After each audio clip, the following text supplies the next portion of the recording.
আমি সত্যনিষ্ঠার সহিত শপথ করিতেছি যে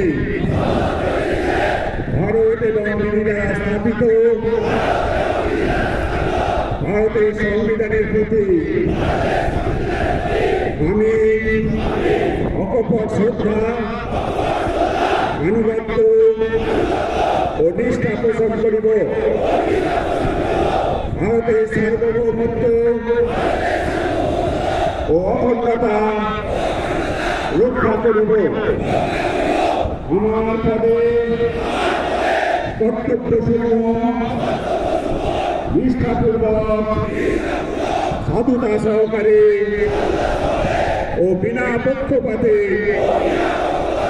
নির্বাহ করিব। এতদ উদ্দেশ্যে ঈশ্বর আমার সহায় হোক।